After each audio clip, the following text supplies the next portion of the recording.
Hey guys, welcome back. This is Aluminum Tarot. We're going to be reading today love signs, or love messages rather, for all the signs. We're going to start with the earth signs today. Since it is Taurus season, we're going to open it up with Tauruses. So, me being Taurus, I'd like to say welcome aboard, Moo Crew. It's time for us to celebrate our solar returns. Happy birthday to all of you going through your solar return this season, and I hope you have a lovely time and that you have many more solar returns to come in the future. That said, we're going to go ahead and open everything up. We're going to read love signs for today, and we're going to talk a little bit about what's happening for the rest of April. Again, if you liked this channel, please give a like, share, and subscribe. Please ding the notification bell so that you don't miss any of the messages. And additionally, please be aware of scammers. You know how they operate. If you see one, please report them. Please go ahead and get them off this YouTube channel because the tarot community is going through it. So anyways, let's go ahead and get started. Reading for Taurus, Sun, Moon, and Ascendant. We're going to see what the messages have to say for the rest of April and going into May. So if you celebrated your birthday recently or have plans to celebrate your birthday as a Taurus, tell us, how do you like to celebrate? Write in the description box below, and we'll go ahead and share our responses. Thanks so much. Let's go ahead and get started. So, Taurians, what love message do you have for the person in question today? What love messages do you have for the person in question for today? What love messages have you got for the person in question today? Love messages for Taurus, Sun, Moon, and Ascendant. Messages for Taurus, Sun, Moon, and Ascendant.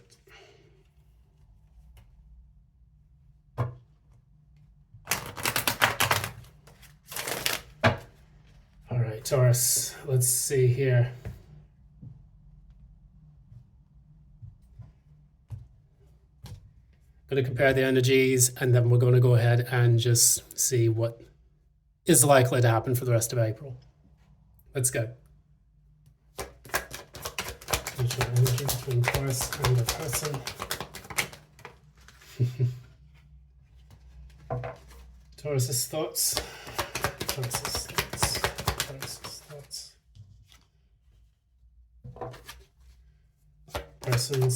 Taurus's person's thoughts.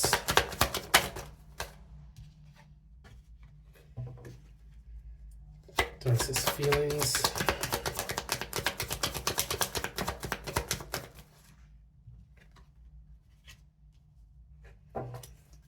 Taurus's person's feelings. Clarify the Four of Pentacles.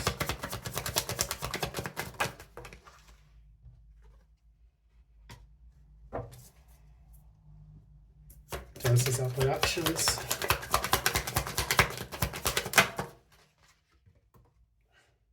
Weird. And Taurus's person's actions.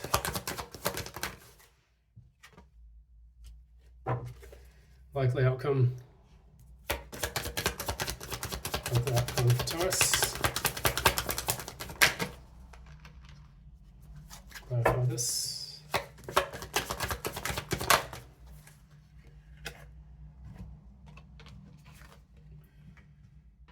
And we'll pull a kipper for this deck to clarify.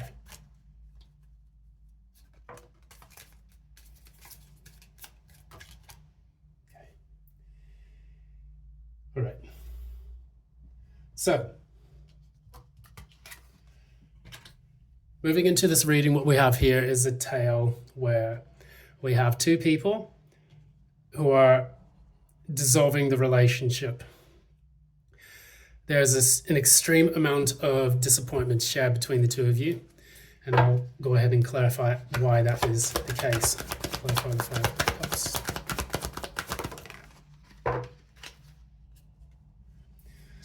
So what we see here in the shadow self of this and what's coming is basically there has been a lack of thorough communication between the two parties, and even underneath that we have the devil and the judgment. So what I would understand about this relationship is that there were lies and deceptions. There was a withholding of communication between the two parties, and I'm assuming that, if this is against you, Taurus, then the person that you were dealing with was communicating that they failed to communicate that they were dealing with any kind of very difficult addictions, whether those are sexual in nature or drugs, gambling, partying, and other things that they just didn't want to tell you at the time. Maybe they just saw it as a sex-based connection and they just didn't want to let you know that until they got what they wanted, and then they just left off.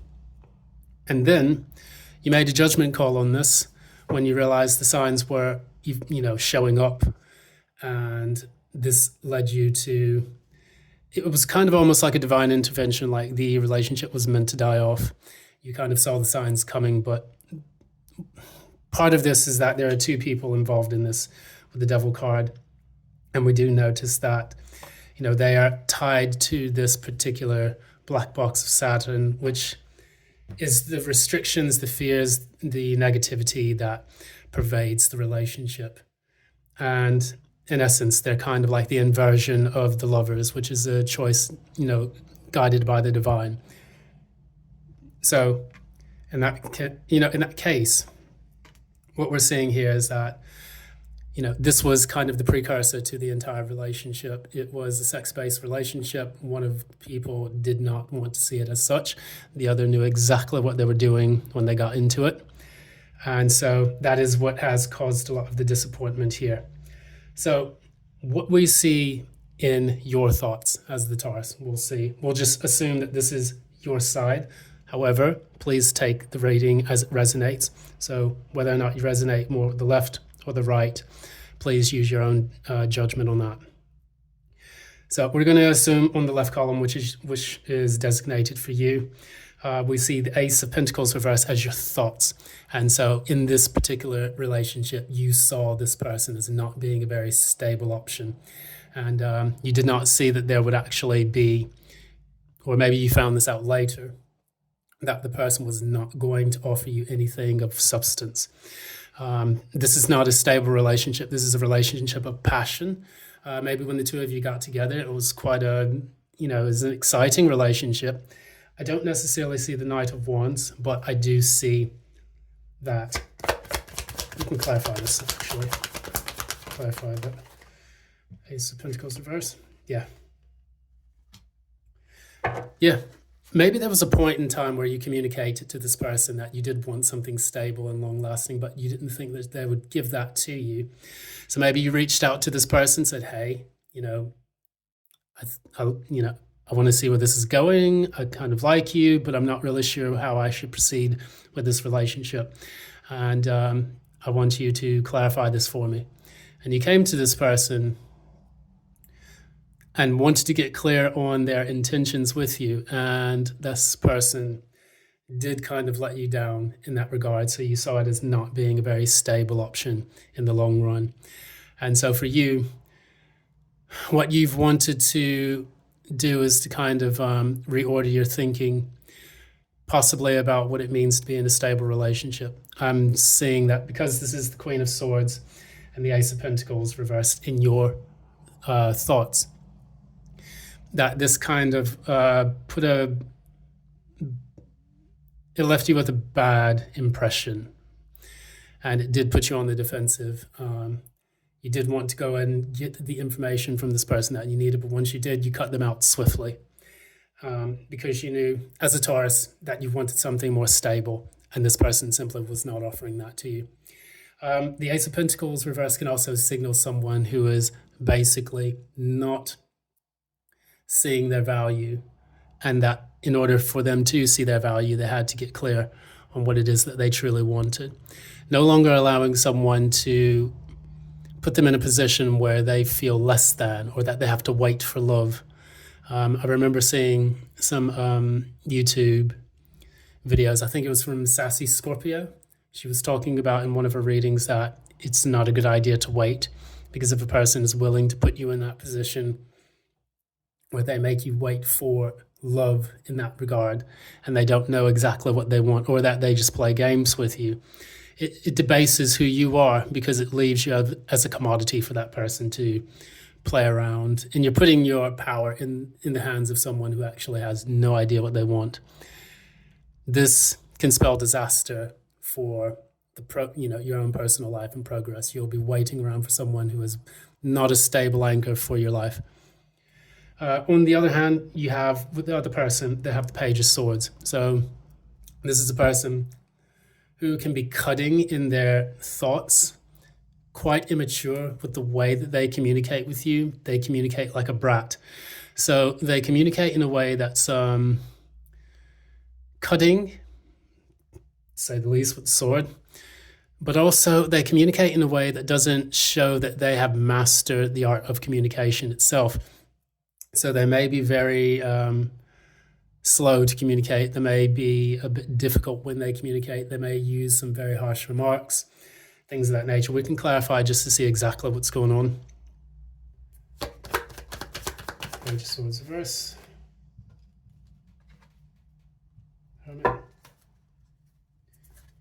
Underneath all of that, we have the Death card.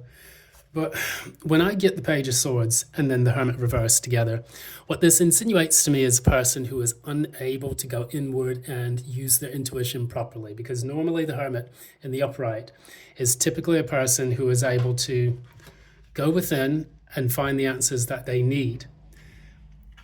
They use this through a period of self-isolation. And with this person, I see that in the reverse. So they're unable to be alone with their thoughts. And when they do communicate, they do so in a very childish manner. So this is a person who is very immature, not just in the way they communicate and the way they think, but also in the way that they gain their insights and clarity through the external world and their own internal world. They don't have what I would say is a moral compass, to say the least. This is a person who needs to validate themselves through the external world. They can't go inward and find those answers using the light of the star, which is in the lantern that the Hermit holds. It's almost like their light has been stuffed out, so they have to actually go and find that through external validation. So I think that's one of the core reasons why this person communicates in a manner, because they haven't actually built a strong sense of self that would allow them to have a sense of right or wrong. And it seems to me like they would be the type of person who would blindly just kind of swing their sword around. They would communicate with people. They would spy on you rather than communicating directly. They would say harsh remarks rather than communicate with grace like the Queen of Swords could do. I mean, because you have the Queen of Swords, they have the Page of Swords. So compared to you, this is a person who is extremely immature and does not wield that power responsibly. Now, going into your feelings. Now, you have the Eight of Swords reversed. So there's a lot of swords energy within this reading, at least on your side. And what I see here is a person who is getting out of their heads when it comes to understanding what the situation is all about. I think maybe in the past you were a bit more confined. You were a bit more confined in the way that you saw this person, and maybe you had deep feelings for them, but now you're realizing that those things were a bit of an illusion. It's almost as if the feelings that you had were binding you to this person in the past, as indicated in that devil that we recently saw. And what you're doing now is you're pulling yourself away from that. And over the past, however long it's taken, you have been working really hard to, digest the situation and understand your feelings for what they really are, as opposed to what you thought they were when you initially met this person. We'll clarify this briefly. Clarify. Again, we have yet again another card that indicates a lack of stability. So in your head, you know that this person is not a stable person and they refuse to offer you anything of substance. And then in your feelings, you know that this person does not offer you a stable foundation. So this is what this is all about. You're realizing that as a Taurus, it is important for you to have something that is lasting. And maybe when you entered into this relationship, you were willing to give it a chance. You were willing to open up, because with the Taurus, things do, happen slowly. I think you were willing to take a chance on this person. And unfortunately, they just didn't deliver exactly what you needed. Because what I see in this person's feelings is that they're just basically letting go. They're not holding on to the relationship. They're going out and partying and drinking and stuff. And what indicates to me is that you were not the first person they've done this to, because this is third party energy, the Three of Cups. This is a person who goes out, celebrates parties, goes and drinks. Normally it would be, you could say that this person wants reconciliation with you, but I can clarify that just a little bit more just to see if that's the case. Clarify the Three of Cups. Clarify the Three of Cups. Yeah.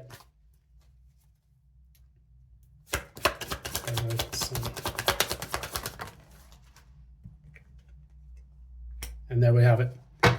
So there's a person that goes out, they take risks. They could be an Aquarius, they could also be an Aries, depending on their astrological makeup. But when you pull out these cards and you notice that you have the Three of Cups, the Sun, and the Seven of Swords, this is a person who uses their ability to party to kind of self-sabotage. I almost get like a love bombing energy from this. This is a person who goes out. In order for them to deal with their emotions, they have to go out, party, celebrate with people. They have to love bomb people, show them the world. Show them the light of the sun, as if, this is such a happy relationship that they're entering into.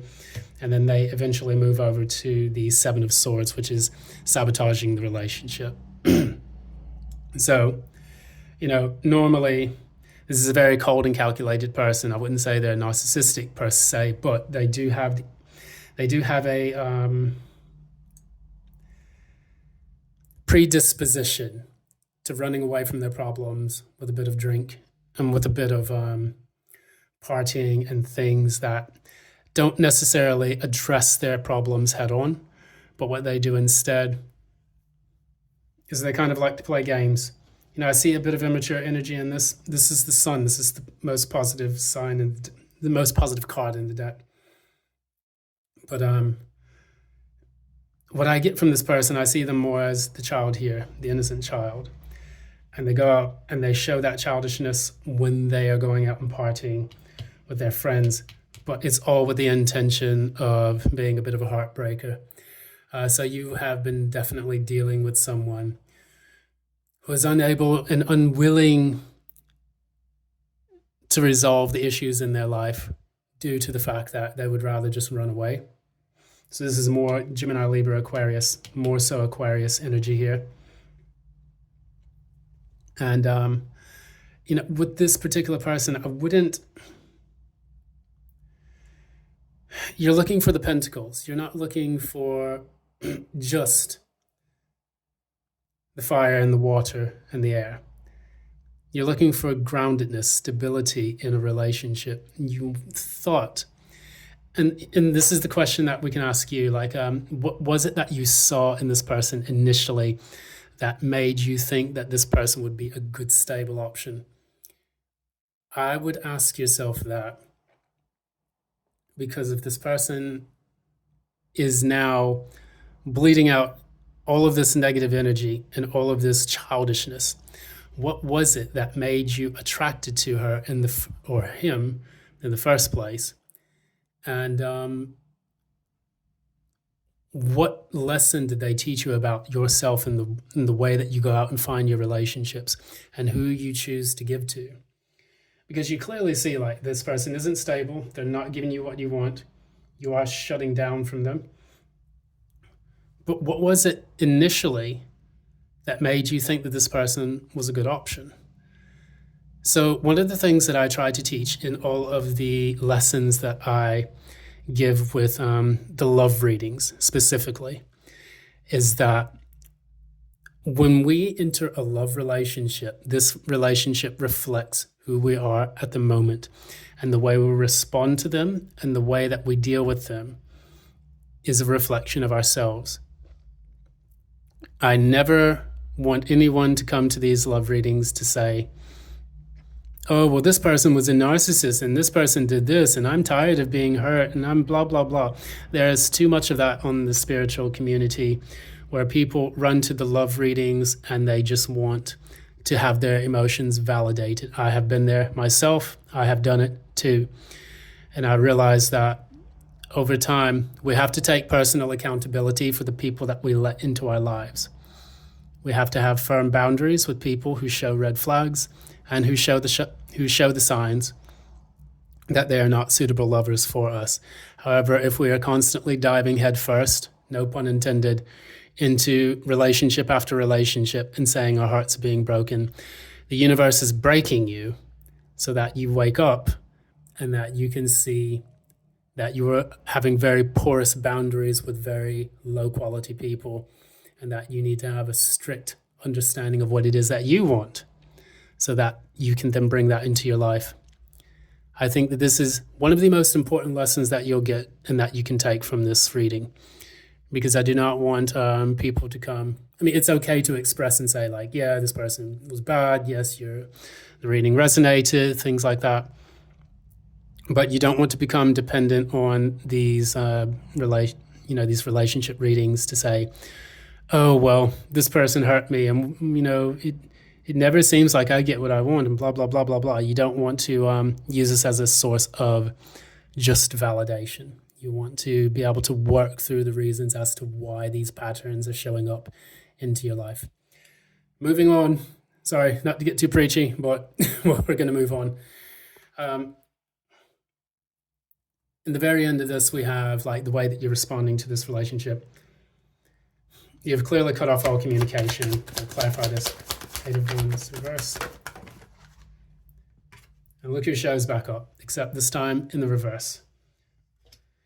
So you're cutting off all communication with this person because you realize that they are toxic. You are releasing this hold that the devil has over you. And with this reading, the most important thing for you to know is that, yes, you were tied to the devil in the beginning. And when the devil came to collect, you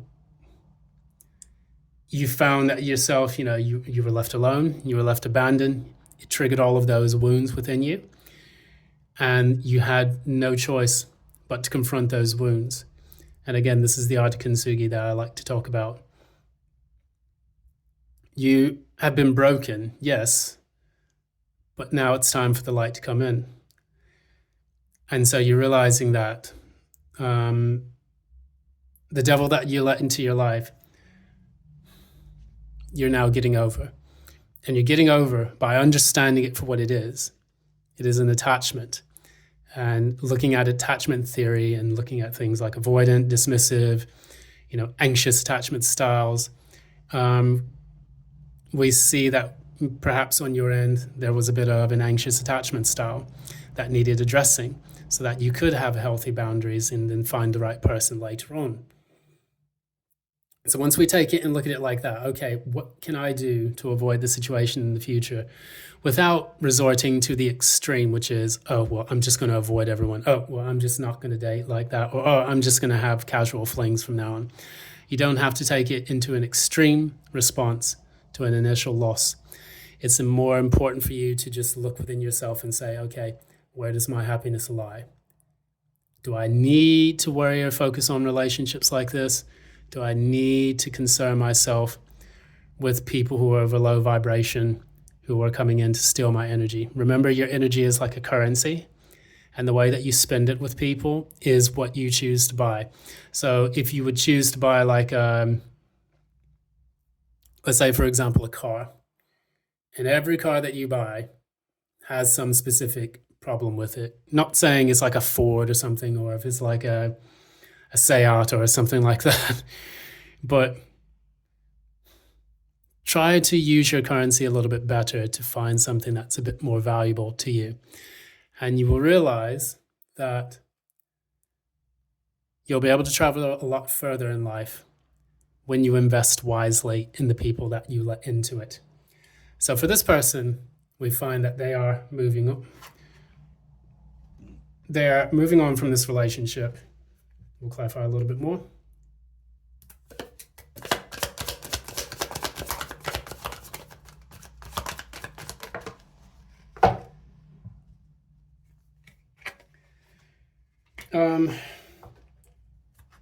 So we have the Six of Swords and the Eight of Pentacles. So what I'm getting here is that in order for this person to move on from the pain that they cause people and the shame that they cause themselves, they like to bury themselves in their work.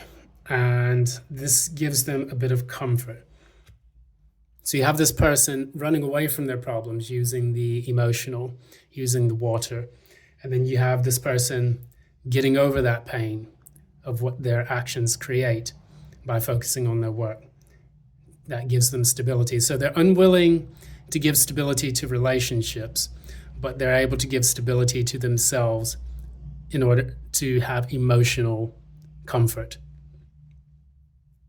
Where in fact, wouldn't it be better for them to do this the other way around, where they give stability to relationships and then they can pour their emotions not just into the relationship, but also into their work.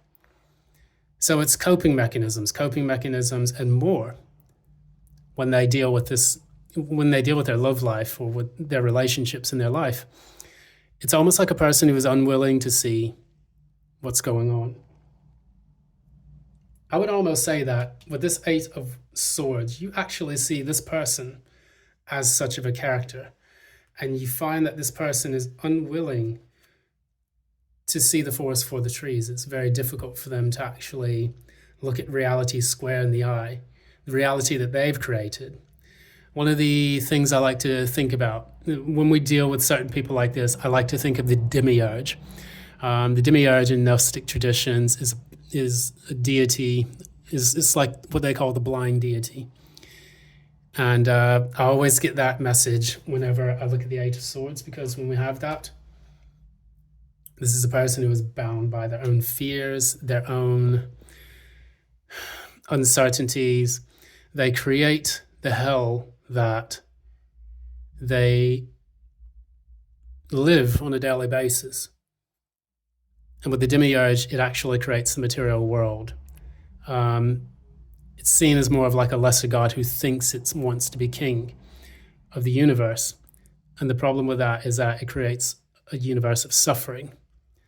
And so with the Gnostic, it's important to have that wisdom, that enlightenment, to be able to circumvent and to circumnavigate the demiurge's grasp. And so when we talk about characters like Yaldabaoth, which is the demiurge's actual name, the king of the archons, it's important for us to see how that illumination, which is Illuminum Tarot, the reason why we call the channel such is because we're using that light, just like the hermit, to navigate ourselves out of the cold, frozen, barren wasteland that is the material world, and to see the lessons that are connecting us all through this material world. Your person is heading straight into the material world to cope with their personal hell. And you yourself, with the devil reversed, are getting out of it. And you're seeing the light for what it really is. So in the very end of this relationship, what you have here is you have temperance reversed and you have the Four of Swords. So remember that the Four of Swords is always about looking at the heartbreak for what it is, having that Ace of Swords underneath you to get the illumination that you need from that situation while you're in this church. I would almost like to think that this is the same church that's in the Five of Pentacles, and is a place of sanctuary, that people can come to become and connect closer to the divine. so that way they can get the answers that they need and the prayers answered. And in retrospect, this person is doing that. Yes, it's a coffin, but in that coffin that we're looking at, this is our life. This is the life that we have to date. And we're looking at it so that way we can heal and rest and gain that clarity that we need in order to continue it. With the Temperance reverse, I don't see it as being unstable or ungrounded per se. Perhaps the relationship that you've built with this person or that transpired with this person is no longer viable, and it's not something that you're willing to experiment with anymore. But I also see it as a person who is just unwilling to give to it, almost like the Six of Pentacles reverse. And with Temperance, you have the Archangel, I think it's Gabriel, if I'm not mistaken, with its foot in the water and its foot on soil, which is the same as the Star card. You have the Star card with the woman who is the water bearer with one foot on land and one foot in the water, which shows a balance between the emotional and the material plane. And I just don't see you receiving that from this person that's in question for this reading. So what I would just say, I'll pull a card of advice.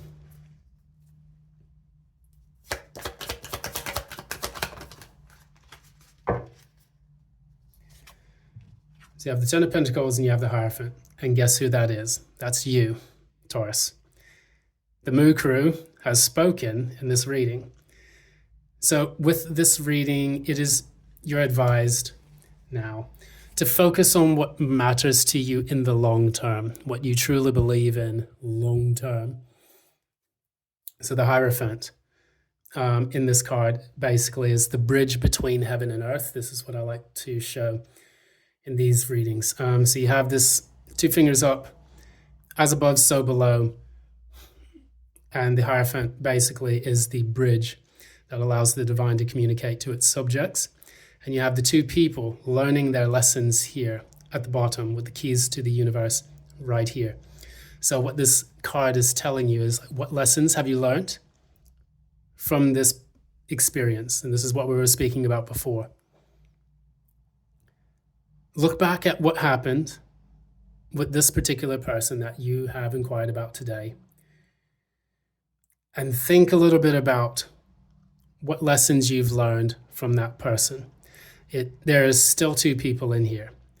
Just like you have the devil, which has 2 people, Adam and Eve, you now have 2 people here learning the lessons from the past. And the Hierophant is the card of tradition and of the past. It's the one that actually brings about the future by educating people on the past. And what I think in this particular thing, it almost gives me the impression that you need to be a bit more of an authority in your own life. Never give your power away to someone who doesn't deserve it, and never allow a person to control your life when in fact they're not even in control of their own. And then with the Ten of Pentacles, think about what it means to have long-term success in love.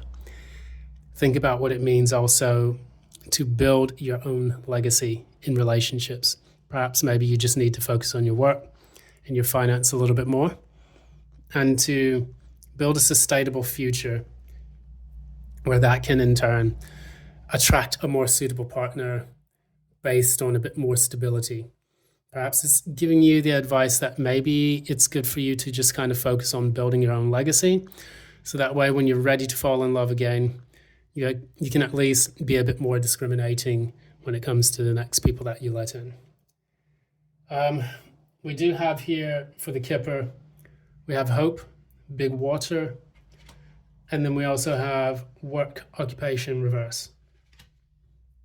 So in the beginning of the relationship, I see that you did have a lot of hope that this person might be a good match for you, and that you did open up, just like the waterfall opens up, pours into the reservoir at the bottom. You opened up by allowing those emotions to flow again. And I think that's what you really wanted in the beginning of the relationship.